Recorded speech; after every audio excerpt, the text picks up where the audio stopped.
Basta Cafe is now on Food Panda. Orderin mo na ang burnt miso latte and JP's cooked adobo. Ready kami dyan!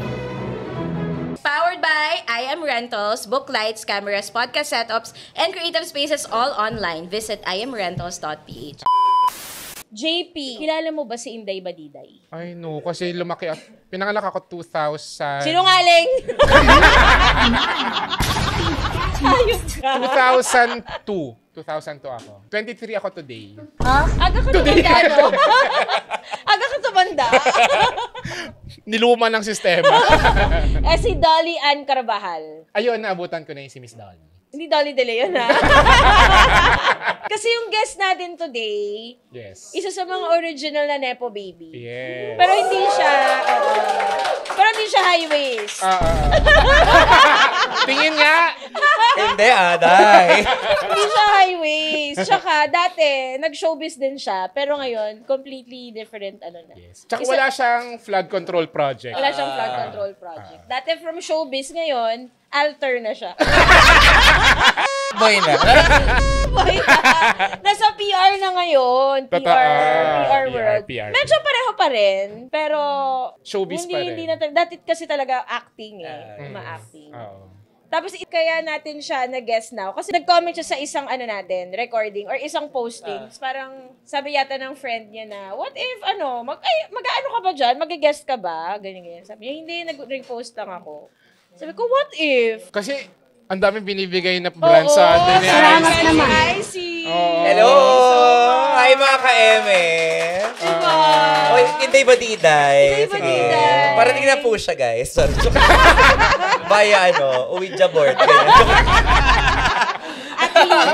Wait, thank you for having me. I am such a fan kasi sila direct lagi lang tayong Instagram, lagi lang tayong mga negotiations sa mga brand partnerships. Pero finally, nandito na rin ako mga ka-eme. Isang karangalan. Thank you. Thank you rin. Ang bilis kausap ni Aishi. Sabi talaga, kailan ka pwede ako? Ay, done. Let's go.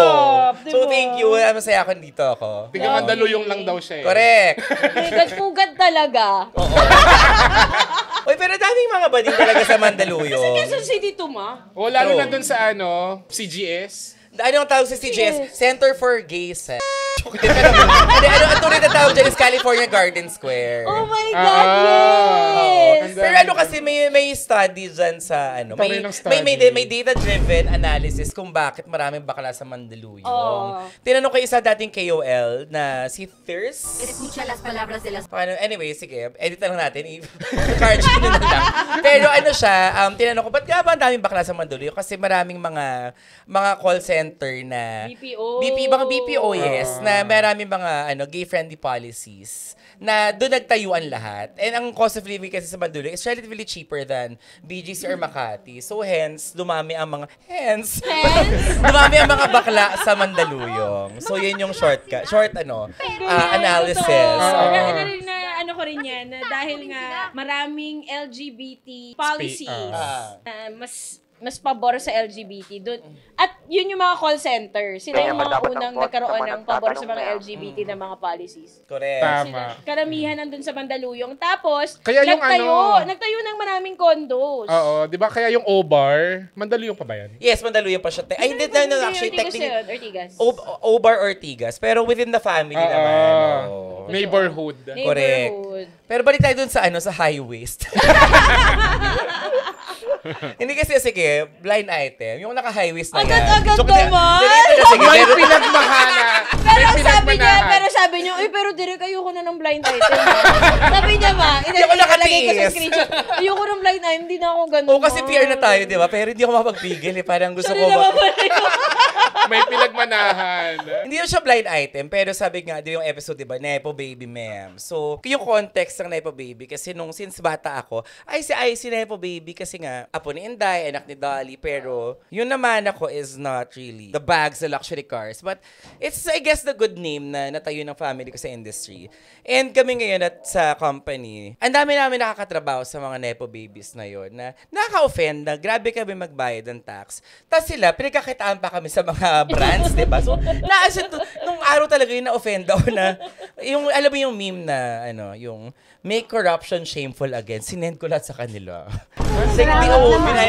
Hindi doon sa mga KOL na nakalista doon sa flood control projects. Kasi I have to take a stand. Kasi parang, ano ba yan? Parang gaguhan. Kaya pala may mga pulis dito sa labas. Ang mga pala, Natamputin na ako, friend. After na lang nito. After na lang, May podcast kami. Kung respeto naman. Parang sabi nila, dumiretso daw sila rito kaysa sa Valle Verde. Pero sa mga hindi nakakakilala, kasi I'm sure marami mga Gen Z yung hindi na nakakakilala kay Inday Padiday. Sino ba siya?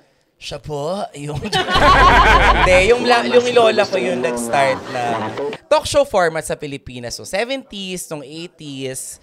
Tapos, nag-follow na yung mga ibang mga TV hosts also. So, si lola ko yung isa sa mga pioneers ng format ng talk shows. Kaya, ayun, yung showbiz, chismisan, showbiz reporting.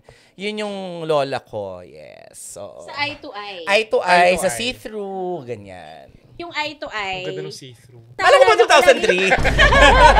Naalala ko yung merong pag may nawawalang bata. Oo. Sa eye to eye. Kasi daw panahon na, di ba, ngayon kasi, like, kunwari meron tayong issue, may nawalang bata, easily Facebook we could find the people, etc. Doon talaga, as in, mag-iintay ka ng 6 p.m. everyday para malaman kung sino ba yung nawawalang bata na i-announce. And meron pa yung dati yung lola ko. Kandalas na, no? Kilala mo ako. Diba, sino? Kilala mo ba ako? Ganyan. Kilala mo ba ako? May nakakatamang kwento. Baka alam mo to direct. Yung yung lola ko gumano, kilala mo ba ako? Gumanon. And then, sabi nung bata, opo, sino ka? Bakla. Oo. Tapos yung nakita mo talaga yung camera nun, nung sa lola ko, kasi yung camera mo natatawa. Kasi yung lola ko kasi, medyo iconic din siya sa mga bading kasi nga yung boses niya very husky. And Kaya ginaya siya ni Inday Garutay. So,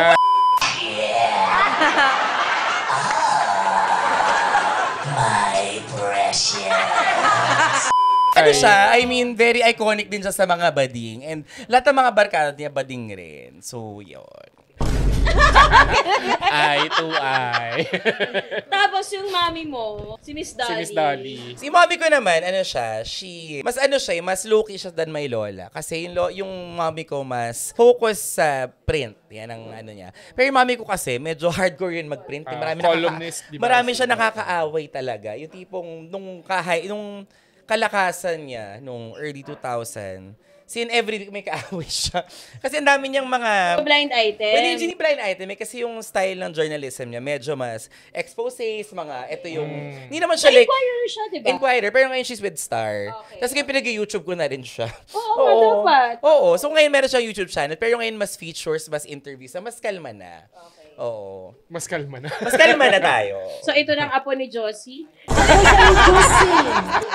Apo ni Tita Lods. Ni Tita Lods. At anak ni Dolly Ann Carvajal. Yes. Pero ngayon, made a name for himself in the PR world. Oo. Sige, pakilala na muna tayo. Ako si JP at favorite ng nanay ko ang eye to eye. Kaya ka ba IC kasi eye to eye? Hindi naman.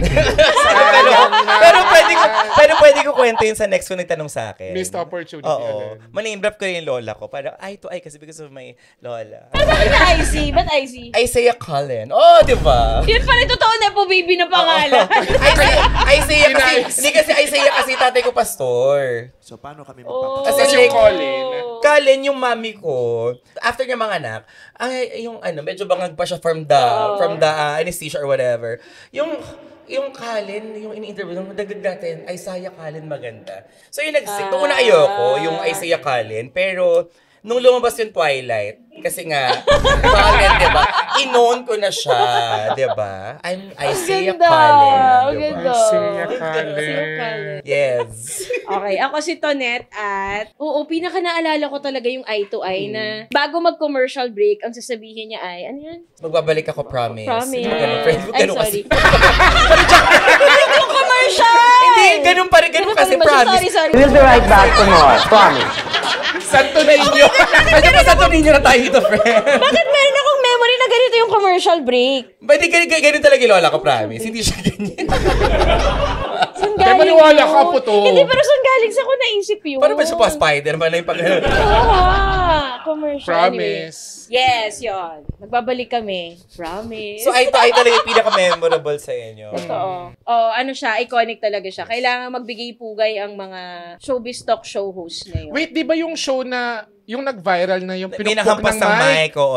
Ay, that's the Vida de Venecia, I think. Yes, So, yes. basta meron siyang, yun yung ano talaga, yung live, as in, yes, in TV good. Kasi may na-offend lang yung isang, si Madam Divina ata, I think, nung na-offend siya sa isang question ng guest reporter. Kasi yung mic talaga. Don't question my credibility being an actress. Saan ka ba nanggaling? Sandali, no? Sandali lang. Oo, pinukpok talaga As niya. in, parang ano, What if gawin natin ngayon? reenactment. Parang sino talaga, hindi lang isang, parang nagigil talaga. Sa eye to eye yun, di ba? Ay, tayo. So, meron pa dahil sa eye to eye, ito, marami mga kwento ng mga kababalaghan. Okay. So, meron dong isang tao na kiniklaim na buntis siya ng isda. Ay, doon ba yun? Ayun yun! Doon yun! May movie yun, di ba? Yung movie ni Cherry Pie Picache. Ngayon, merong movie yung isda. So, ano siya, yung babaeng na buntis ng isda, doon siya lumabas sa show ng lola ko. And ito yung the height, kasi lola ko sobrang supportive. Nagninang siya doon sa binyag ng isda. Pabibinyagan niya ba si Jezebel? Opo, balak ko nga po, pagka pinabinyagan namin, kayo po sana ang ninang, ate. I swear to God, meron kami pictures. Yung lola ko na kasi din ang kandila. Oo. nga pala. Doon siya. So, Marami mga human interest stories na totoo man or hindi, may mga iba doon ang galing. Kasi yun lang yung show dati. Yun. So, before, sa Cinemalaya, merong Isda, pelikula diba? na Yes, ang yes, title yes. ay Isda. Isda. Adolf Alex. Starring Cherry Pie Picache. At trivia rin, yan ang kauna-unang pelikulang inedit ni Bentol. Ay, true. Kasi Si ano Ben siya, Tolentino. si Bentol ay dating script Script con con. ni Adolf. Tapos nanalo siya doon, best editing. First film, Na, I best think editing. nagre-resurface yung Isda dahil merong contestant sa Sa Showtime. Kula. Meron i-play na lang A natin yung cinephile. clip. A cinephile. Meron po isda. Parang may Roll tinanong... VTR. Oo. May tinanong si Vice Ganda, sabi niya, kayo po, Nay, may napanood na po ba kayong pelikula na ang bida ay isang isda? So parang siguro iniisip nila Finding Nemo. Sabi ni Nanay, oo, yung kay Cherry Pie, yung nanay. Kasi hindi nila alam, hindi alam ni Mong Navarro. Ang title isda, A pero po ang Kinat nila si starring nanay si kasi Cherry feeling ko Pie magkasabi ng Picache. review niya eh. Hindi, anak niya yung isda. Nasa Ano nangyari doon? Bakit sinabi na nanganak siya ng isda? Actually, hindi ko din alam. Pero, kasi ano pa ako nun baby pa ako Oo. nun. Pero, isa yun sa mga urban legend. Hindi urban, pero isa sa mga usong kwento sa family namin na si lola ko, naging niginaw Oo, sa ina ng isang isda. Grabe. Ano yun? Iconic. Diba? Ganun siya ka-supportive, diba? Tsaka walang judgment. Umaten sa binyag. Si Pecandila, diba? Hanapin ko yung picture ko pa dyan. Flash. Binukasan kaya ni Tita Ludes ng tubig yung isda. O nilabas mo na. Bless. Ganyan. So dati, yung eye to eye, yun yung sinaunang The Buzz at Star Talk. Star Talk. Star Talk at Kapuso Mo Jessica Soho. Yes. Rated K. Rated K rolled into Oo. one. Pero siya lang ang host. Oo, siya lang. Tsaka live yung guest niya na. Tsaka ano yan, everyday, 6 p.m. live. Yun. So, wala talagang edit-edit. Tsaka, ang tagal na, no? Parang ilang years din. Tagal, kasi nag-ano siya yun. Tagal, tapos eye to eye. Tapos see-through din eye to eye. Eye to eye yung mas batch natin. Oo, yung see-through kasi mas 80s yun. Ganun din siya. Pero Ang yung... saya, in-exclude ako niya dun sa sa time niya yung eye Batch to natin, batch natin. I think age bracket naman Okay na tayo. nga. Uy, hindi ka pa nagpapakilala. Ano ba? My name is IC and... Ano ba? I'm... happy. Wow, kadi. Ang showbiz. Ang showbiz! Lasing na nga si Hindi. Hayes. Sige, I'm IC and ano tayo ngayon? I'm in my healing era. Ganon. Oh my God, Icy Mendoza, breaking her silence. Healing. Yes. The healing. Ate V and Kim Chu. Sorry, yun yung una ko naisip. Kasi lasing na ako. Iniisip ko siya nga, joke hindi. Healing era kasi nag-heal tayo ngayon. In so many aspects in life. Hindi lang, kasi recently single ako. So like, 2 months ago lang. Magbabalik ang eye to eye. Promise! Pagbalik na dito ni lola ko. Promise! Dere! At ito ang Walang Kwentang Podcast! Promise! Tayo ay Yes. 45,000. Dito, yes. Basta Cafe. Ilan dito ang first time sa live recording? Ang dami mga ka-eme. Grabe. Makasigaw lang. Oo nga. Sa Tapos Zoom. sa Zoom. Hi mga ka-eme. Mga galing. Hello. Feeling ko yung 254 Mandaluyong yan. Oo. Let's go Greenfield District. Ayan. Let's go SM Light. Let's yung go SM Light. CGS or Center for Gay. Yan. SM Light yung may maliwanag na ano, di ba, sa EDSA? Yes. Oo. Grabe Alright. yung SM Light. Tsaka ano, ang dami kasing mga Kasi ano. SM Light. Kasi may light.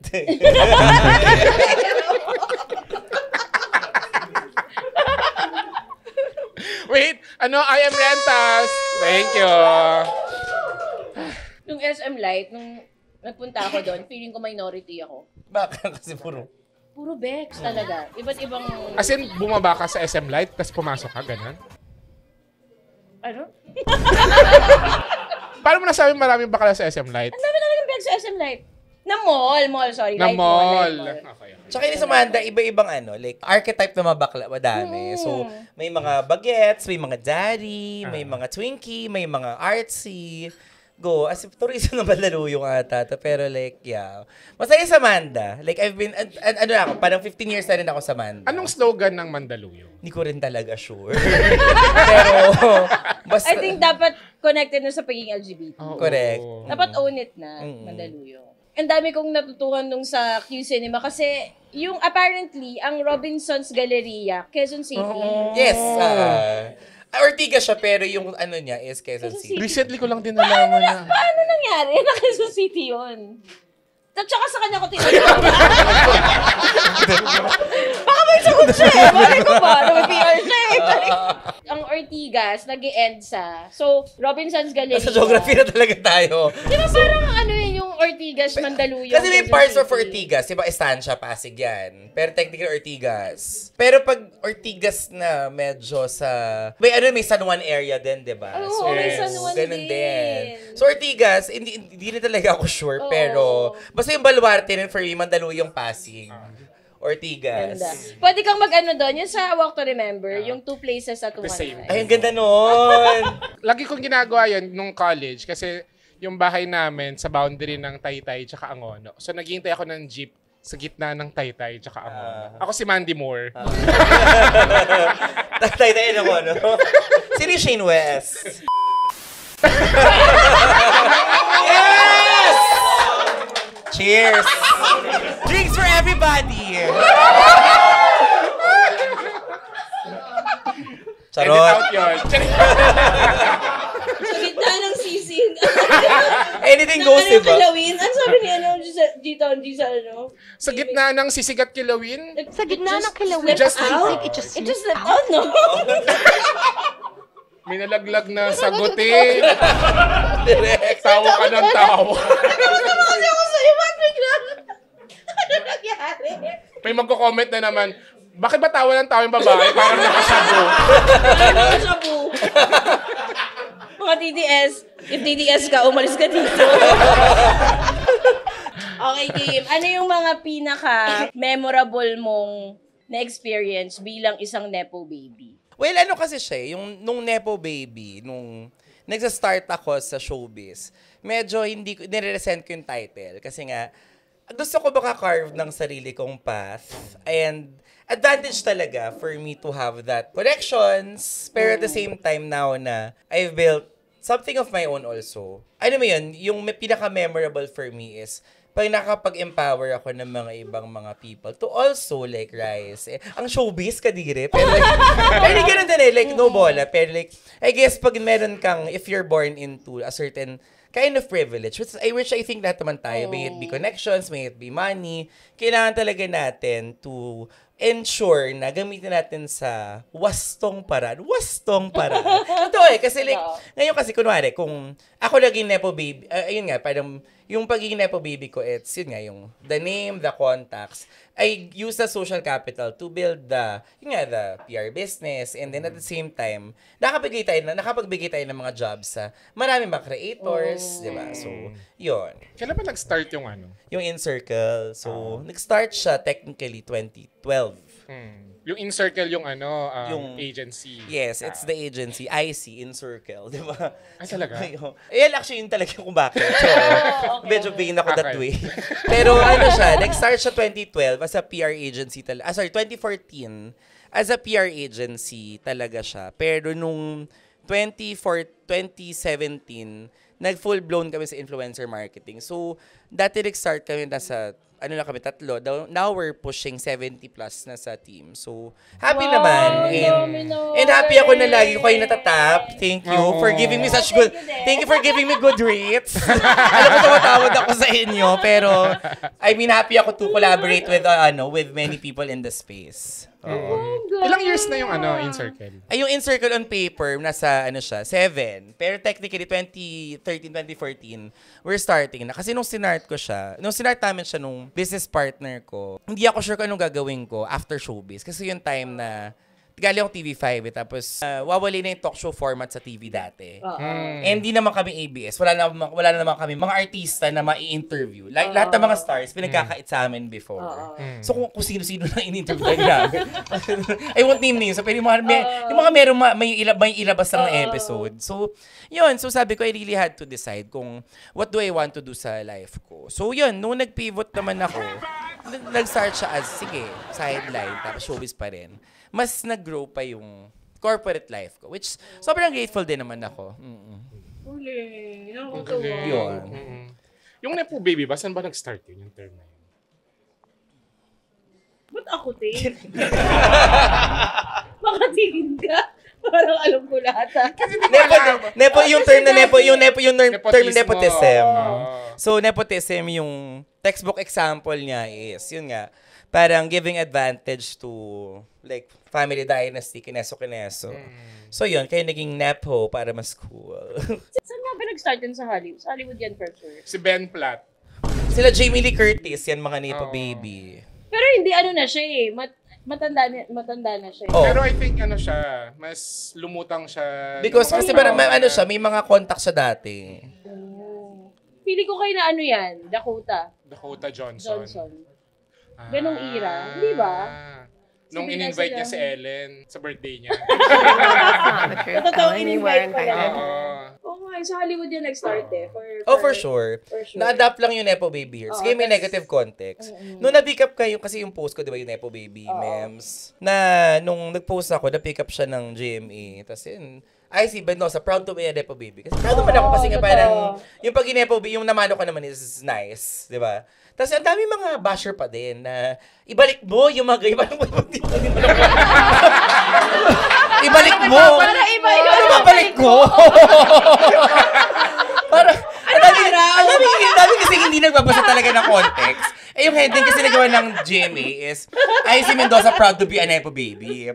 Uy, pero natuwa ako sa may iba comment doon na sabi mo, oh my God, hindi mo kami maliloko, Julia Barreto. Wow! Tapos, oh my God, break na ba sila ni Gerald? Ganon. I'm sure ikaw yun. Yung PR firm yun. Yung InCircle yun. Mga tao. Kami rin yun. Uy, pero hindi, upload ko talaga yan. Ano yung pinaka naalala mong life advice ni Inday Badiday? Siya, be kind to the people on your way up. Because they're the same people you will meet on your way down. On the lalim na naman. Pero, naifig siya, like, yung values ng lola ko tsaka ng nanay ko, it's like, be kind, mabait. Huwag tayo magpataasan ng ihe. Huwag tayo meron mas maging mas magaling, mas maganda, mas mura. Pero it will all boil down kung gaano ka okay ka trabaho. And kung gaano ka naka-affect or how did you affect that person or people's lives, whatever. So, yun, I guess yung kindness is the name of the game sa industriya natin na sobrang superficial minsan. So, yun. Minsan hindi nga lang minsan. Madalas. Oo. So, siguro yun, yung terms of values, yung kindness talaga, it will go such a long way. And kaya nga na mamana ko ngayon yung seeds na tanim ng lola ko. Kasi nga, sobrang lalim nung kindness na ginawa nila na hanggang yung generation ko, nakukuha ko ba din, di ba? So, yun. Dahil natulungan ng mami mo. Oo, tsaka even when mga random people na, oh my God, your lola kasi so nice. I mean, ang gaan ng isipin na meron akong, may ganong name na maganda, na may maganda akong konsensya. And yan ang mga, I guess, pamana na never makukurakot or mananakaw. Diba? Tama. Okay, we interrupt this program because we can. Hindi, so kasama natin today ang director and Writer and director. director. Sana sinabi mo. Wow! Nagamit agad. Thank you. Ng upcoming Netflix film na ang title ay Sana Sinabi Mo. Pero hindi alin? yun yung theme song namin. Iba po siya sa kanta. Kanta ba yun? JP, lawakan mo yung mundo mo. Hindi puro Lady Gaga. Anyway, dito yung writer and director ng Sana Sinabi Mo, Shai Advincula Antonio. Yes. First film niya. First film ni Shai. First Debut. film lang naman niya. Yes. December 4, only on Netflix. Yes. Worldwide. Ay, taray. Yes. Anong kwento ng Sana Sinabi Mo? Ba't ba ganun yung title? Siya nakaisip? Si Shai. So, yung Sana Sinabi Mo, personal story siya. Inspired by my life. Wow.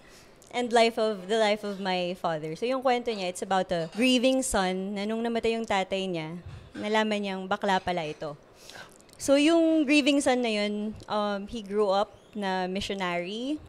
Religious sila, buong pamilya. So, yung buhay ng tatay niya, bahay, simbahan. So, imagine the shock nung nalaman niya, bakla pala yung tatay niya at nalaman niya sa last night ng wake ng tatay niya. When he goes home, he finds breadcrumbs basically na iniwan ng tatay niya to reveal secrets na sobrang dami pala, which will make our grieving son, na by the way, ang bibida pala ay si Juan Carlos. So, para namang bayan. So, ang pangalan ni Juan Carlos dito ay si Seth. So, si Seth, bilang missionary, di ba yung mga missionary, usually, they get deployed elsewhere to spread the word of God. But si Seth, what he does is to knock on houses, not to deliver God's message, but to deliver a letter from his father from 40 years ago to his almost lover in Spain. So, yun, nag-shoot kami sa Spain for this. In Andalusia. For 2 weeks. Tapos may kasama din kaming Spanish actor doon. Yun, mapapanood niyo siya sa December 4, only on Netflix. Sana Sinabi Mo. Si Gael ba to? Ay, may Fabregas. Ba yun? Uy, hindi, direct. Talaga doon siya. Pero doon ba siya? Ha? Andun siya? Direct, chinek ko sa IMDb recently kung andun na. Andun si Jaime Fabregas. Hindi ko alam kung bakit. Sa Andalusia? Sana Sinabi Mo sa IMDb. Pero kung sino po yung naglagay nun, pakitanggal po. Hindi po kasama si Sir Jaime Fabregas. Oh. Uy, alam mo, ikaw yun, JP. Ako yun. Oo. Nilagay ko yung buong Fabregas family. Anyway, yun yung kwento. Di ba ang ganda? Kaya pala ayaw sabihin. Oo. So, buti na lang sinabi niya. Gusto mo ba i-share kung saan siya galing? 6 years ago, namatay yung dad ko. Tapos sobrang close namin. As in, best friend ko talaga siya. Alam niya lahat. Tung pagkamatay niya, as in, the day na namatay siya, tumawag yung kuya ko. Sabi niya, bumili ka ng pink tsaka purple na flowers, ha. Sabi ko, bakit naman sobrang specific? Pink and purple, pwede naman puti. Sabi niya, hindi mo alam, bakla si Papa. Sabi ko, ha? Parang, hindi ko talaga siya, parang akala ko nagjo-joke. So, pag uwi ko sa bahay, pagkapasok ko, yung bahay namin, pink. Lahat ng kortina namin, siya yung nagtahi. Lahat ng dress ko, growing up, siya yung gumawa. So, sabi ko, bakla nga siya, no? Parang he never told me verbally, but he told me in the ways that he could. So, parang, nagkaroon ako ng stage na galit ako sa kanya na parang, alam mo namang sobrang open ko sa lahat, ang dami kong bading na kaibigan, ang dami naming bading na kapamilya, pero bakit parang siya, hindi niya makwento sa akin yung ganong life. Kinalkal ko yung mga gamit niya, ang dami niyang sinulat na poems, na songs, stories about repressed love. Tapos may nahanap akong baul, as in sobrang cinematic, na parang may alikabok pa yung baul. Pagbukas ko, merong mga love letters from a guy. So yung love letters na yun, it's about love na hindi pwedeng i-express, love na actually parang meron pa dong mga poems na sinulat niya sa journals niya na naiinis siya sa sarili niya why he feels this way. Na parang pinagbabawalan siya ng parents niya, hindi niya ma-express ng tama na di-disappoint niya yung tatay niya. Why does he have to feel this way? And it was back in the 70s. So yung letters, yung kasulatan niya, yung parang lover niya doon, taga Quiapo. So, during the time that I was really grieving for him, I went to search for that address. Hindi ko nahanap. To my dismay, wala siya. Hindi siya nag-i-exist. Yung person, nahanap ko sa Facebook, ganyan. Walang ganong tao. So, inisip ko, paano ko mabibigyan yung tatay ko ng ending na deserve niya sa mundong namimili kung sino dapat yung recipient ng love mo. So, as a filmmaker, I believe that cinema kasi immortalizes stories. So, ang gusto ko ma-immortalize kahit papano yung kwento ng buhay ng tatay ko na hindi niya na live. Kumbaga yung unlived life niya. Na kahit sa pelikula man lang sumaya siya. Kahit sa pelikula man lang makakapili siya kung sino yung tatanggap ng pagmamahal niya. Na hindi siya kailangang mag-compromise. Hindi niya kailangang itago yung identity niya. Ayun. Ang ganda ng kwento, din. Diba? Nakakapikon. Tinok ko ulit yung tatay ko. Meron siyang YouTube account, tapos may playlist. Pero alam mo yung very boomer na yung playlist niya, isa lang yung kantang laman. Yung isang playlist doon ng pangalan, Andalusia. So yung song ay Andalusia. It's about waiting and waiting for a love that never comes. Ginamit niyo ba yung kanta? Hindi, mahal. Hindi. Ay, Pero may kanta kami na Pasabog yun. yung kanta. Na yun yung hindi talaga namin sasabihin. Para panoorin nila sa December 4. So this is produced by Project 8. Yes. So paano siya napunta sa So after ko kasi graduate, Project 8 na ako. So galing ako sa UP Film. Tapos minessage ko si director nito, naghanap siya ng script con. Ako yung pinakaunang nag-message. Yun lang yung rason kung bakit ako napunta doon. Sabi ko naghanap ako ng trabaho, tsaka gusto ko mag-train under her. Tapos, so naging intern muna ako, tapos naging PA, naging script con, naging AD, naging writer, tapos ngayon nagde-direct na. So nakapag-direct ako ng seniors with Project 8. Concept yun yung director nito. Tapos hinayaan niya ako mag-direct. Yes, oo. Julia Barrero. So matagal ko na siyang binubuo yung concept. Hindi ko na siya masulat kasi ang sakit niya isulat. Pag nagsusulat ako ng eksena, alam din to nila director kasi ang tagal ko isulat yung siguro mga isang taon din ako nagsusulat kasi sobrang sakit. Parang every time na nagsusulat ako ng eksena that involves yung pag-relive ng grief, nababangga ako sa pader. Kasi parang hindi ko na alam kung paano gumalaw. Na parang ayaw nyo siyang balikan kasi it's the kind of pain na hindi mo gustong buksan ulit. Ayun, pinitch ko sa Project 8. Matagal naman na alam nila Direct Dan and Direct Tonet na may ganito akong concept. So yun, finally nahanapan namin ng way na ma-produce siya. And I'm so happy na sa Netflix kasi I think it's a very important story. Queer story siya. So it's really important to get it out there na in a way na mas may intindihan ng karamihan, mapapanood ng karamihan. So hindi ko din alam pag napanood ng pamilya kung mga homophobe. Good luck po sa kanila. Alam ba ng family mo na ginawa mo yung film? Surprise! So, Ma, hello. Tapos, hindi lang si Juan Carlos, sino pa yung... Yes. So, kasama din namin dito si JC Santos. Siya yung gaganap na tatay ni JK. Ano kasi siya, may past and present. So, sa past, makikita natin si JK. And dito din si Miss Rosana Roses. Sobrang galing niya dito. Sobrang galing ni Miss Osang. As in... Si Miss Rosana, siya yung gaganap na best friend ni JC. Pero in the past, siya si Yesh Burse. Si Yesh. Oo, galing. Sobrang galing. Nagaya niya talaga. Sino yung present na JC? Si Tito Boji Pascua.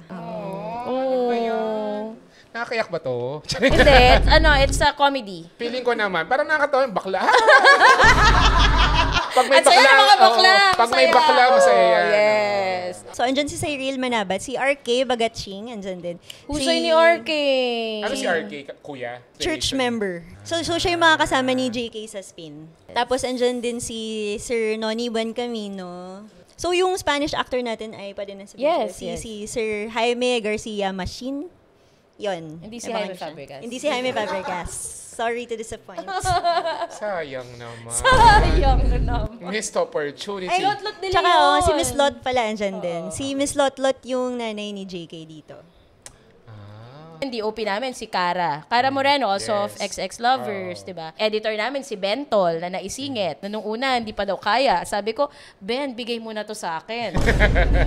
Ano ba naman 'yung Nadaan sa utang na loob. Oo, Ben, ako sinasabi ko sa iyo. PD. Si Timmy Dominguez, yung Yes. PD natin. Doon sa mga nanonood na, ay, parang dapat kailangan 29 na ako, wala pa akong first film. Hindi naman ganon. Hindi siya unahan. I think it came at the right time for Shai. Pwede ko ba ikwento yung direct? Kasi ano yun 2022, tapos binudol nila kami sa Project 8. Sabi nila, yung walang ipipitch namin, walang bonus. So lahat kami nag-pitch. Minsan kasi kailangan mga ano din to eh. Kailangan may kapalit. Nahiya kasi yung iba. Pinupush na ano. Siyempre, tsaka tingin ko naman, nag-guess ko naman yung iba na hindi nagpipitch kasi nga parang pangit, ganyan. Pero, Hindi pa ready. oo, guys, tayo-tayo lang to wala namang makakakita kung pangit yan eh. Practice na rin. Diba? Oo. Oo. Parang, pag pangit, edi pangit. Hindi naman natin in-announce. Tsaka sa industry ngayon, sobrang competitive ng mga tao. So, kapag may binibigay na opportunity, grab agad. Yes. Kasi Diba? di mo alam kailan siya darating ulit. Agree. Fortune favors the bold. Yes. And the show must... Go on. Feel it. Kasi ako kasama nung first part ng Ocular eh. Pagdating nila siya dun sa olive trees na walang mga walang kulay, walang bulaklak. Yun yung nasa script. So, Ocular. Okay, hindi. Okay. Nung Ocular, ang daming bulaklak. Tapos, hindi siya season, ganun. oo. Okay, actually, Hindi, okay pero yun. dapat season, parang Oo. season pa pero... Dapat, kasi parang 1 month lang naman yung pagitan nung nag-shoot at Ocular. Tapos parang ang sabi sa amin, hindi yan, dyan pa yan. Mas malago pa yan kapag bumalik na kayo dito. Nung pagbalik namin, wala masyadong bulaklak. Tapos tumatawag si Rain sa akin, te, walang bulaklak. Ang gagawin? Tapos parang, si Shai naman, Direk, walang bulaklak. Ang gagawin natin, te? Nalalagay. So, paano yun? Sige, wait lang. Huwag kayong magpapanik. Paano natin so ako pa, inisip ko pa, ano bang shot mo? Baka pwedeng sa post lagyan ng bulaklak. Gumagalaw yung shot. So, Nakaronin. Oo. Hindi pwede. So, parang, sabi ko, hindi, ka muna, mag-relax ka muna, may isip mo na, ang point lang, walang bulaklak. Hindi mag-a-adjust yung nature. Totoo.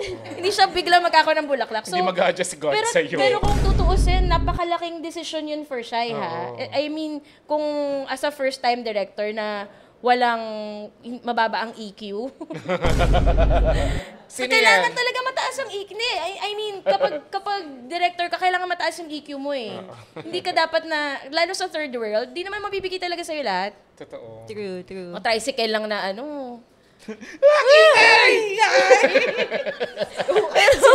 Yung select! Oo, di ba? Pero yun, sobrang big, parang, napatuwa ng bulaklak. Pero nagawa ng paraan, direct. Ang ginawa namin, panoorin nyo na lang. Yes, ganda. Pero sobrang promising ng kwento. Nandun lang naman sila sa Netflix. Bring tissue. Bring him home. Bring tatay home. Bring him home. Yung lover ni Papa. Ang galing, husay nila lahat. Okay, sige, last promote. Sana manood po kayo. Sana sinabi mo. December 4 on Netflix. Natawa ko sa title pag sinasabi. Pero hindi ga yung theme song. Alamin mo, nasa Spotify. Sana sanabi mo. Lawakan mo mundo mo, ma. Hindi puro, Sino ba yan? Kritiko na Robin. dyan. Thank you, Shai. Thank you, Shai. Congrats! Grabe. Congrats sa first film. Yay. Okay. And now, magbabalik na tayo sa... Walang connection. Pero naalala ko lang yung parang may interview si Judy Ann. Parang sabi niya, sa mga artista, parang wala tayong karapatang magdiva kasi tayo yung may pinakamataas yung sweldo, ganyan. So, kailangan mo maging mabuti sa lahat ng tao. Kailangan dumating ka sa set na ready ka. Correct. Kasi ang laki na Oo eh. And ang dami kasi mga ano ngayon. Nagbe-bleed na kasi yung mundo natin sa digital tsaka sa mainstream na ang dami mga sumisikat kayo sa digital na walang old school training ng showbiz. Na like what Judy Ann did, like what Claudine did, yung alam mong walang, yung ang dami mga bagets kayo na walang media training. Hindi marunong makipag, di ba? Hindi na ako, blind item ba tayo? Eto na kasi, ito talaga Siya rin talaga yung napapasok. Pero ang dami kasi mga young personalities kayo na galing sa digital na walang training ng old school showbiz. Old school showbiz kasi dati, before ilabas si Judy Ann, grabe yung bukpukan ng training yan before ka ilabas, diba? Grabe yung incubation. Pero yung mga bago artista ngayon, sige, biglang sikat. And kami ngayon, parang, okay, nag-viral, sige, kunin natin kagad, sabak kagad sa social media. Pero like, they don't know the professional nuances of the industry. Yeah. Like, ang daming hindi marunong makipag-usap sa tao, ang daming hindi marunong makapag-nego na maayos, ang daming hindi marunong umasta ng maayos sa set, di ba? I'm sure na-encounter nyo rin yan. So, sino nga? Blind item nga talaga. Feeling ko kapag nag-blind item tayo, wala, alam maaabante tayo ulit. Nabati na ba kayo? Maraming beses na, T. Ibabalik talaga namin ang tik-tik. Yung tawag dito? Toro, yes. Naalala ko yung sabi mo sa professionalism. Di ba merong EGL, yung Eddie Garcia Law. So yung sa Eddie Garcia Law, 14 hours of shoot, 2 1-hour breaks. Yun yung mandated by law sa mga shooting. Na sobrang malaking tulong kasi nanggaling kami sa era na more than 24 hours yung shoot, yung kinukwento namin, second breakfast, minsan maabot ng lunch. Second lunch, Yung itlog, na next day. Oo, parang, kaya pa ba nito? Pero actually, sa totoo lang, ang dami hindi pa rin sumusunod, Talaga? Marami pa rin. Sobra. Kasi nag-ano na ako, last ko kasing movie was, last ko ginawa yung Pusong Ligaw. Pero wala pa Eddie Garcia Law noon. Okay. Tapos nung nangyari yung Eddie Garcia Law, nung nakakausap ko yung mga artista friends ko na, natutupad ba? Sabi ko, yes, oo naman. Pero may times pa rin na marami pa rin umaabuso na prod, no? Or, merong iba, kunyari, lumalampas ng, 1 hour, 30 minutes. Forgivable. Meron pa rin talaga ng 24 hours. Tsaka di ba parang meron sa Facebook, nakalimutan ko yung pangalan ng page na parang sa page na yun, dun sila nagsasabi naglalabas ng grievances. Tapos parang yun yung sumbungan nila. Oo. Iko-connect ko lang dun sa pag yung mga artista, hindi professional, like dumadating sa set ng hindi ready, dumadating sa set ng hindi on time. And hindi alam yung lines. 1 hour late, 2 hours late, hindi alam yung lines, basa pa yung buhok, hindi naka-makeup, ganyan. So, ang nangyayari, 14 hours lang yung shooting time namin, supposedly. Pagdating sa, ang count kasi nun, yung call time yun yung start ng, kunyari 5 a.m. yung call time, tapos nag-start kayo mag-shoot 8 a.m. Hindi 8 a.m. yung start. Ang start ay 5 a.m. Yung call time. So, ang nangyayari, kapag merong unprofessional na artista, marami rin namang unprofessional na hindi artist. Sinasabi ko lang artista kasi, sinabi mo, nauna ka, diba? At tama naman na sila talaga may pinakamalaking TF. Correct. So, kapag dumadating na hindi sila ready, kumukonti yung shooting time ng production, ng director, na supposedly 14 hours, nagiging, dahil late artista, 10 hours 10 na hours lang. na lang. So, ang nangyayari, dahil as a director, you have to finish your sequences in a day. That's the professional thing to do. Pero dahil 10 hours, kaming mga director or mga ibang mga tao, kailangan namin bilisan. Na yung 20 or 20 sequences sa dapat 14 hours namin sinushoot, 8 hours lang namin sinushoot. Dahil sa mga artista na hindi nakaka-memorize ng lines, na late, pagdating, diva-diva, ganyan. Sila pagalit. Oo, may naka-work. Blind item. Then, tsaka, sige, pasikita ko before yung blind item. Nag-stem yan minsan sa mga artistang hindi na-train na maayos. Oo. Na hindi mo alam yung, ways of working. Hindi ka na-train na maayos sa acting. Kasi kung artista ka dapat, kailangan, day before pa lang, kailangan alam mo na lines mo. Pero feeling ko kahit yung kabatuhan mo, alam mo na rin yung lines Oo. niya. Pero feeling ko, parang may mga instances kasi na parang hindi naman kailangan ng media training. Parang minsan kailangan lang na may respeto kay... Yes. Kasi yung oras, di ba parang kailangan, di ba parang as a normal person, parang kailangan marunong kang rumespeto sa oras ng iba. Pero ang dami kasi mga sumisikat here and there na iba yung values sa atin. Kasi syempre ba tayo sobrang we're here to stay. Dito tayo para longevity tayo sa industriya natin. Pero may mga iba kasing tao na, oh my God, sumikat ako. Oh my God, ang saya-saya. Pero hindi nila kaya i-handle yung stress and the real trabaho that comes with it. Kaya nga, hence, nagdidiva. And so, sino nga yun? Sabihin mo. Para gusto ko And then, ano lang to, kasi may naka-work ako before na connected sa sinabi ni Tonet. Ano na to, yung may 14 hours na lang yung shoot, tapos darating na late. Tapos yung pupunta sa set na nakasimangot, kasi minadali. Kids, ganyan. Tapos parang pupunta sa set na minadali kasi nga late siya, ganyan. Tapos pag dinidirect mo na, nasa cellphone. Ay, kadire. Anong ginagawa niyo pag ganun? Like, ayun, patay na siya. Nakasal sa North Cemetery siya. Kasi di ba, for example, di ba kahit nasa meeting, parang... Yung Oo, parang kinakausap mo, nag-i-Instagram. Habang nag-blocking kayo, ganyan. Totoo. Parang late ka na nga, wala ka pang respeto. Grabe no. Saan ka pupulutin Ganito na lang, in tribute sa luma akong show. Oh my God, you're juicy! Juicy! Alam mo ba, sobrang favorite namin yan. Tsaka alam mo, ang dami kong artista na kaaway doon. Oo nga, no. Hindi naman madami, pero kasi ako naman, hindi ako yung masyadong sila Danny Chrissy kasi yung mas maupak eh. Ako yung mas, baka naman ako yung Charlotte York nila, gano'n. Ako yung, baka naman kasi ganito. So, benefit of the doubt. Pero syempre kung blind item pa rin tayo. Grabe, favorite namin yan ng mga housemates ko, no? Ito, wala tayo. Si OA! Ang performative ko doon. I'm sure nagmamatcha ka. Charing.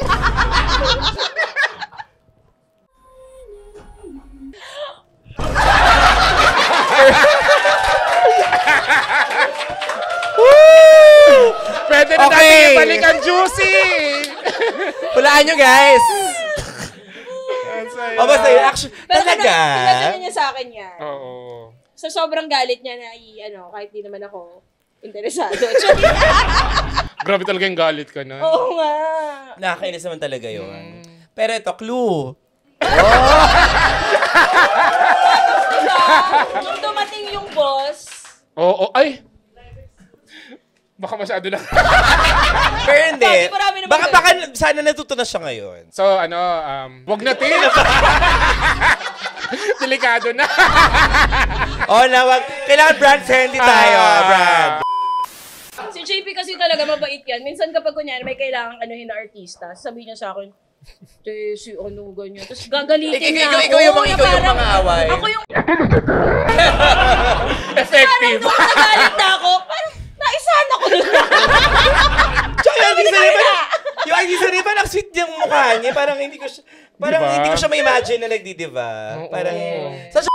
Tapos kasi, nangyayari pa, dahil nga paramihan ng followers, paramihan ng views, gano'n, nangyayari, parang mas nagiging priority yon na kahit na unprofessional ka dito, madami naman akong followers eh.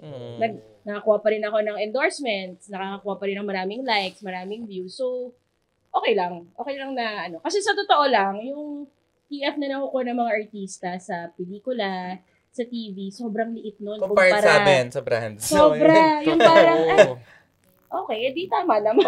Pero even sa amin, I guess, yun din yung... Allergic din kami sa divang mga creator. So, nasa whatever tier you are, micro ka man, meso, macro. Meso yung... Mesopotamia. Meso-lipo. It's between the parang baka naman, guys! Yung Mandaluyong. Yung yung macro is 100 to 500. Okay. Yung meso is 500 to 1 million. Yun yung sweet spot between the mega and the macro. Parang may mga 205 followers. 205, that's the nano micro advocates. Yung ano namin. So, kayo kasi, may mga ganun kami. Yung 250 lang or 250,000? 250. Macro yun, macro. So, 100,000 to 500. Yeah, 250 lang na piraso tao. Ano, social media user ka lang? Ano ka? Netizen? Ano ka? Netizen. Ayan. Pero hindi kasi, ganito even yung mga 250, meron kaming role. Lahat tayo sa social media space. In the ecosystem, we all have a role to play. Lahat tayo, we're all an influencer to someone. Mapa 100 ba ng followers mo? Mapa 1 million. We all hold influence over someone. So I guess, sa agency, it's how you really utilize those tiers to make campaign successful. Kaya di ba yung tinatap na mga troll farm ay yung ako meron ako mini troll farm. Marami. Pero mababait naman na. And pero going back dun sa mga even sa mga hindi na sa artista, pati sa mga creators. And siguro galing na rin sa training natin sa showbiz. We always try to instill that discipline sa mga bagong creators. Sa pag nag-commit ka sa amin, hindi lang yan posting, trabaho yan. So you follow the timelines, mag-stick ka sa kontrata natin. So, and mahirap kasi to sort of implement it sa mga taong, alam mo yung bagong sikat na galing sa university na gito, biglang nag-explode yung social media nila. Then how do you explain the responsibility that comes with the fame? Yun. Totoo. Pero alam mo, yung mga nagtatagal na mga content creator na hanggang ngayon, nandyan pa rin, sila yung mga professional. Oo, tsaka, di sa professional kasi you could be the most mabait, the most professional, pero if you don't reinvent yourself constantly to adapt to the changes of the social media landscape, hindi ka talaga magtatagal. Kasi, ang dami ko mga vloggers pa lang dati na hindi nag-transition to Instagram form. Marami mga Instagram na hindi nag-transition to TikTok form. So, kailangan mo talagang constantly reinvent yourself. Sabi rin nung friend ko na nag-work dyan, kapag konti, syempre meron mga millions of followers na 2 million followers. Pero yung may mga followers na, for example, 50K followers, 30K followers, sila yung mas may engagement. Yes. Na, yun yung rule of thumb, the higher the reach, the lower the engagement. The lower the reach, the higher the engagement. Yun nga Kasi yun yung pinaka-key metric sa industriya namin. It's reach for the awareness para malaman mo tong nachos. Pero para maniwala ka sa nachos, you need engagement. So, it's really depende sa campaign objectives mo on what metric you want to measure and what type of tiers you want to engage. So, depende siya So, ito yung PowerPoint ko, guys. Pero diba, interesting Ano yung pinaka-memorable na nangyari sa pagkuha ng isang sa campaign. Ang dami na namin kasing campaign ginawa. As in, parang libo na yung campaigns na ginawa namin. Pero, siguro one of the most memorable is, ewan ko, siguro on a personal level. And pinaka-latest siguro yung Nescafe Pride. Kasi, thank you Nescafe. Soon meron na dito, ganyan. And, kasi yung project na yun, it's, na-utilize namin lahat ng mga tiers, from the big celebrities, to the nano creators, to the Pride engagement na meron kaming ganap dun sa mismong Pride event, meron kaming pa-float, etc. So, siguro isa yun sa mga pinaka-memorable na naalala ko. Anong ginagawa mo pag kunyari, merong influencer na gusto ng brand, pero alam mong problematic. Yan, naman siya. Meron naman kaming power to really recommend and parang warn the brand against it. Kunwari, merong si KOL1, blind item, may scandal, di ba? Nagpa-background check kayo? O kahit sa Twitter, sa X, nagtitigil ako minsan kung may scandal to ba? Hindi kasi very heavy yung vetting process when we do influencer marketing because that's part of yung brand safety. Kasi syempre, you don't want KOLs na, alam mo, number 1, polarizing. Number 2, medyo problematic. So, very heavy din yung background checks, both sa agency and sa brand. So, yung naging marketing talk, no guys, sorry. Pero hindi, totoo yan. Kasi like yung influencer marketing, parang daming gusto gumawa, daming gusto mag-break into it. Pero it's not as simple as like getting the sikat or the malaking artista or the people that you see online. There's a lot of strategy and data involved on how you sort of recommend the influencers to the brands. Naalala ko tuloy, may isang event ako na pinuntahan. Tapos si Tonet. Naalala mo ba to? Ano to? sa may screening ng pelikula. Basta para nag-tap ng mga mga influencers. So, doon ako, sabi nito, ba't ako wala dyan? Tapos, sabi, direct nag-background check kasi sila. Sabi ko, Pelikula yon. Oo. Na parang medyo political. Oo. Anong kaibahan ko ng political ako sa politika? So, siya na-invite, tapos ikaw hindi. Oo. Kasi tabang-tawa ako nung nalaman ko may background checking. Kasi meron talaga. Anong nakita nila kay Tonet? Pero kasi may mga iba talaga na brands. Pag hindi na talaga nila feel, baka that's their job as brand managers. Hindi ko na talaga, feel ko hindi na talaga brand fit. So sige, marami naman tayong pwede i-recommend. Baka nakita nila yung mga close story, IG stories ni Tonet. At kasi DDS talaga. Tuloy-tuloy talaga to. Paano ba may mga influencer na very vocal sa politics? Depende sa campaign, depende sa brand. Kunwari Pride. Saan pa kunwari? Ina Evans. Ina Evans, approve siya sa Pride kasi yun talaga yung niya, design ni Ina. Pride, may pinaglaban, protest. Pero sa mga ibang brands, mas hindi fit si Ina, di ba? Pero may mga iba kasi na mga, sabihin na natin yung mga, yun yung mga tipong tao talaga na alam mo, bad for your brand. Ayun pa ba?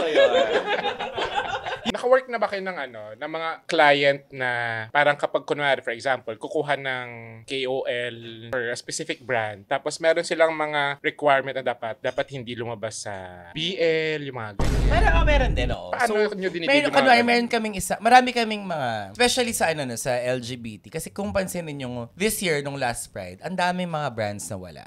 Ako lang ba nakapansin nun? Pero kasi siya mas active last year, 2 years ago, 3 years ago. Kasi ganda ng progress So, I think because of I'll say it as international mandates or whatever, na I guess mas tumapang yung mga homophobic, di ba? Bakit sa comment section, di ba? Ang tatapang nila lahat. Yeah. So, ngayon, yung mga brands, mas nag-back off na. Kasi at the end of the day, may mga brands talaga na, sige, we could support LGBT every June, pero still, it's all about benta. So, may mga brands na matatapang, sige, andyan pa din. Pero, if you see, ang dami talagang mga mas careful ngayon. So, marami akong brands sa ganyan na nag-recommend ako outside of Pride. Ito, si ganito, recommend natin.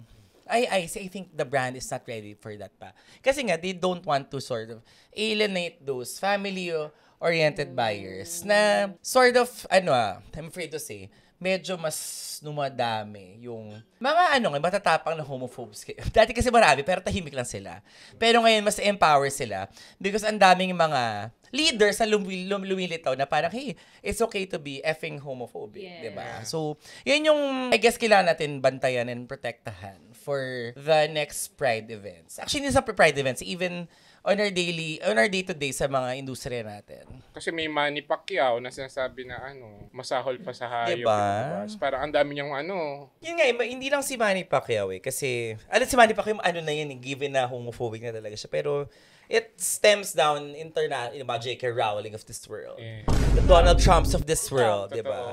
So, siya, yung galing talaga sa first world na nag-breed sa atin. Kaya mas matapang yung mga tao sa comment section. Even ang dami mga KOLs Hindi ko na pa pangalan ko sino, pero bulong ko sa'yo.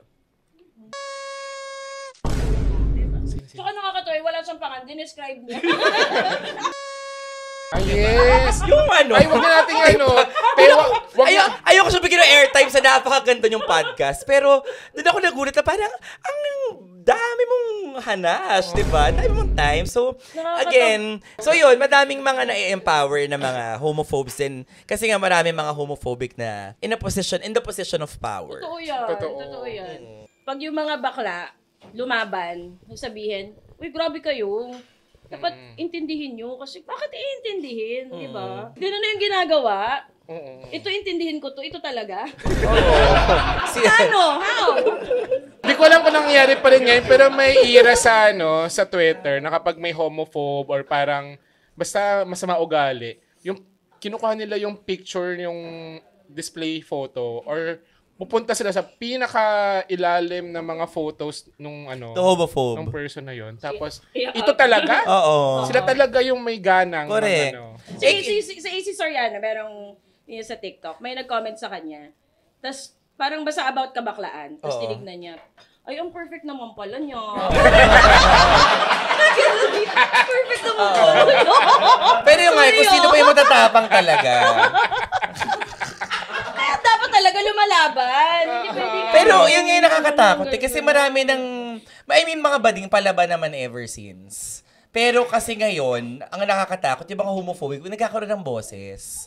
Alam ko namang merong mga homophobic, pero ngayon, mas nagiging matapang sila. Kailangan natin mas maging palaban din, mas maging vigilant sa pag-flag ng mga ganyan. Diba? Okay, ito. Ano na ma-advise mo sa mga influencers ngayon at gusto maging influencer? Kung paano tatagal, stay in the game? Same discipline siguro na alam din natin sa showbiz.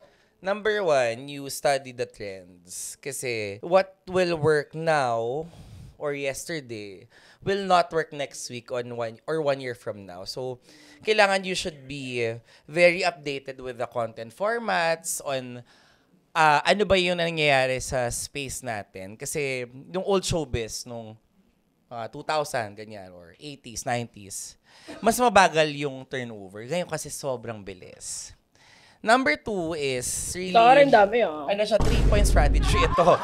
So, number 2 is really be your most authentic self, but at the same time, fan service ka.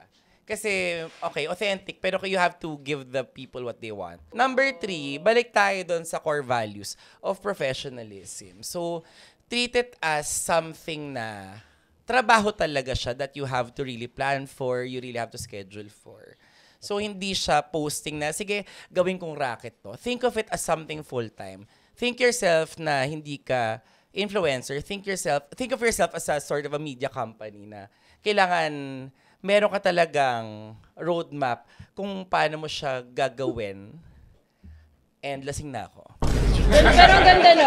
Totoo yun. So, iba akala yung pag-post. Oo, kasi akala nila kasi, for some, racket lang. Pero if you really want to make it, kailangan kahit micro KOL ka pa lang, kailangan you have to really live and breathe influencer marketing. Tapos dagdag ko na rin, parang feeling ko, dahil nga yung tag ay influencer, so meron kang influence. Yes. So kailangan aware and involved ka sa mga usapin. Correct. Kasi hindi pwedeng ganda-ganda ka lang dyan, Oo. kain-kain ka lang, pero bobo ka naman sa usapin sa bansa, di ba? Kaya sabi nila babash, kahit yung mga hindi naman Nepo Baby necessarily, pero yung mga tipong walang sinabi doon sa very relevant issue sa Pilipinas ngayon.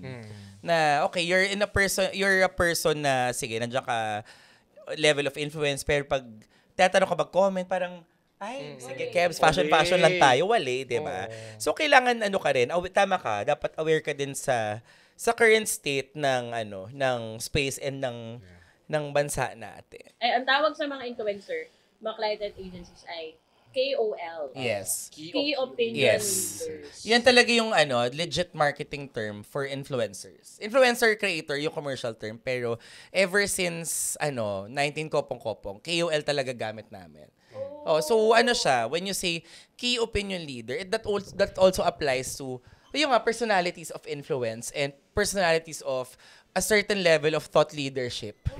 So kailangan kung gusto mo i-own na yun nga, influencer ka, KOL ka, you should sort of siya. Hindi mo kailangan maging sobrang talinhaga, Maria Ressa or whatever. Pero kung ano mang space mo, kailangan influencer ka like kayo sa community nyo, di ba? Hi mga ka-eme. Wow! Showbiz ko! Oh my God! Pero I mean kayo, ano kayo sa certain level of influence na syempre, hindi lang kayo puro patawa, but you also champion that social movement and social change. Yan. Ganun. Taray. Totoo naman, as in sobrang pop culture itong mga ang walang kwentang podcast. Totoo naman. Kaya nga, nagpupulit ako mag-guest talaga ito. Parang direct baka naman. Kasi alam ko talaga na, number 1, it's a good platform to be at. Ang dami ng mga maganda pinag-uusapan. And it's an honor, karangalan to be here also. So, yun. In short, don't be At ito, last. Ano yung masasabi mo sa mga gustong mag-change ng path in the middle na, syempre, sa'yo, parang yung path na hinain sa'yo, showbiz talaga. Oo. Pero ano yung mabibigay mong advice? Yung sa mga, nung una, kunyari, akala nila gusto nilang maging ganito, pero sa gitna, natatakot sila na baka sobrang Mag-change tagal career. na, o wala nang Yeah. too late in the game, gano'n. And actually, ako naman, nag-showbiz ako. Kasi yun yung path na, okay, ito yung path ni Inday Badida. It's the TV hosting, kineso. Pero ako, nag-switch ako in between because yun nga, I did my business and I transitioned to marketing full-time. And ano siya, it's really surround yourself with like-minded people who will sort of elevate your vision. Kasi ang hirap kasi mag-start ng something na wala kang clue. Like ako, nag-start ako ng business. As in, hindi naman ako business management graduate or entrepreneurship graduate, pero I really leverage on my strength, which is nga yung network na, sige, parang kakapit ako sa mga taong may concern sa akin, who has like-minded goals, and alam kong same yung gusto namin gawin in life. So yun, surround your people who will, yun nga, yung kasabihan, as cheesy as it might sound, yung kailangan yung mga kasama, kailangan mas tatalino sa'yo. I mean, proud nga ako, like, even sa company, as in ako, isa ako sa mga, ang daming mga mas younger ones na, my God, ang dami ko natutunan sa kanila on a daily basis. So yun, I guess if you really want to reinvent and transition, kailangan you have that humility and that grit to like onboard people with like-minded vision. Yan. Ganda. Ganda no. Saka yung gigil sa buhay na, ang hirap kasi kasi hindi mo talaga siya makukuha ng unang beses. Nung nag-transition ako, Another one, thank you. Nung nag-transition ako from showbiz to business, hindi kasi wala talagang alam sa finance. As in ano talaga, it's a leap of faith. Pero kailangan mo talaga ng solid community who will, alam mo talagang, okay, sige, kahit anong mangyari, game, sabay-sabay tayo, bago fail, succeed. Pero leap of faith talaga siya.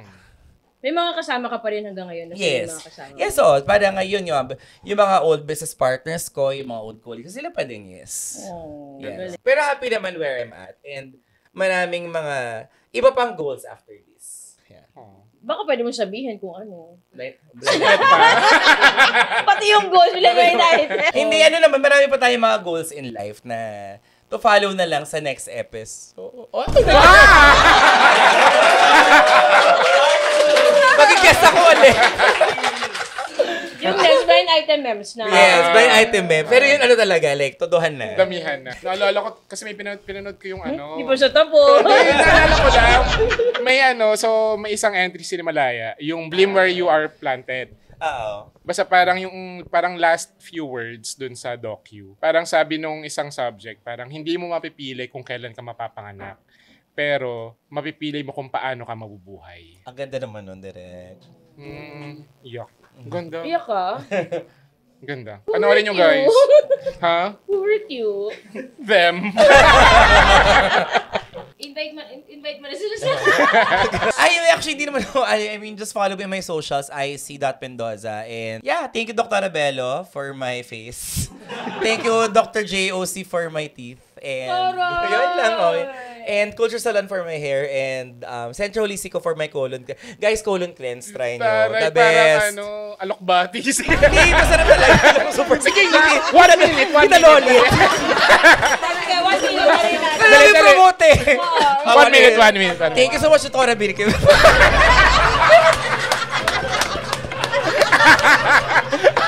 I love you, Tita Lolit. Thank you, dahil yung binabati kung sino-sino.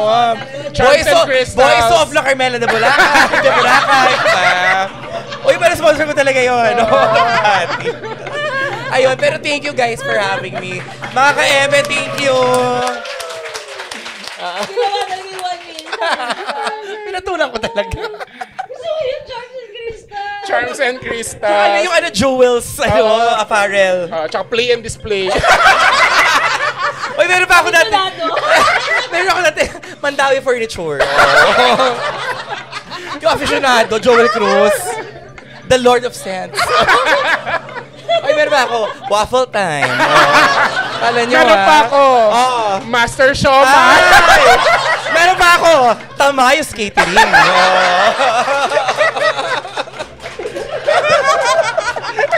Master Showman.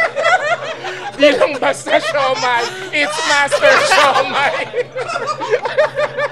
Yung pa nasa asap ka. Yung dan talaga nun. Oo.